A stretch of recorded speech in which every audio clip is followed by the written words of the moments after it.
Halo teman-teman, nama saya Farel Agung Pratama. Pasti kita semua sudah tahu dengan alat yang bernama kamera.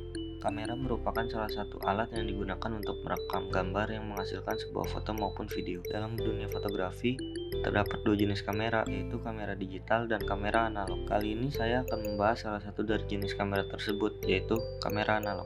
Kamera analog adalah kamera yang tidak memiliki fungsi digital, kamera yang menangkap gambar dalam bentuk media film yang tidak memiliki sensor untuk membuat sebuah gambar digital. Kamera jenis ini memiliki proses menghasilkan gambar yang membutuhkan waktu cukup lama, mulai dari gambar terlebih dahulu, disimpan, kemudian mengalami yang namanya cuci cetak sehingga hasil pemotretan dapat dilihat. Arti dari analog adalah proses cetaknya memanfaatkan proses kimia. Oleh karena itu, dengan menggunakan film, maka kelebihan dari kamera analog adalah harga film relatif murah dibandingkan dengan kamera digital, padahal kualitas gambar yang dihasilkan sama. Sedangkan kekurangan dari kamera analog adalah penggunaannya harus memahami dan menghafal beberapa pengaturan kamera sebelum gambar diabadikan. Hasil gambar dan hasil cetak efeknya sedikit berbeda sehingga membutuhkan pengelolaan gambar lebih lanjut.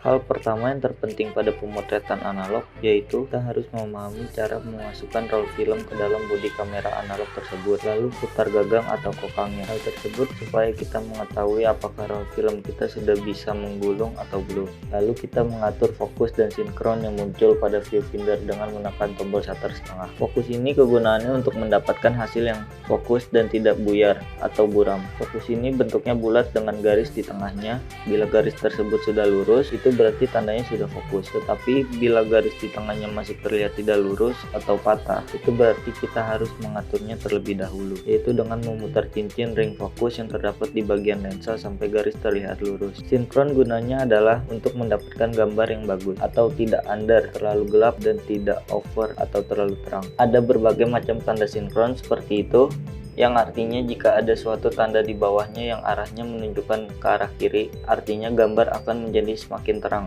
atau over. Bila tanda ke arah kanan, artinya gambar akan semakin gelap atau under. Namun bila tanda-tanda berada tepat di bawah angka 0, artinya gambar sudah sinkron dan siap untuk difoto. Setelah pemotretan, langkah selanjutnya yang dilakukan adalah proses mencuci film. Berikut adalah peralatan dan bahan untuk mencuci film. Yang pertama, sudah jelas roll filmnya ya. Kedua, changing bag. Changing bag berguna untuk mengganti kamar gelap. Ketiga, developer tool atau tabung developer. Keempat, cairan-cairan untuk mencuci film. Kelima, termometer untuk mengukur suhu developer yang diperlukan untuk mencuci film. Jika sudah semua alat dan bahan dipersiapkan, langkah selanjutnya adalah masukkan roll film ke developer tool. Setelah itu, kita masukkan cairan-cairan ke developer tool secara bergantian. Untuk menambahkan cairan ke developer, perlu melakukan agitasi. Agitasi yaitu penggoyangan atau pengocokan larutan dalam tangki air. Jika sudah selesai mencuci roll filmnya, lanjut ke tahap percetakan. Untuk mendapatkan cetakan yang lebih besar, ukurannya daripada negatif asli, yaitu gunakan Erlanger. Konsep gunakan Erlanger ini perlu dilakukan di kamar gelap, karena kertas foto tersebut dilapisi emosi yang mengandung senyawa cahaya. Nah, itu saja yang bisa saya sampaikan, kurang lebihnya mohon maaf. Sekian, terima kasih.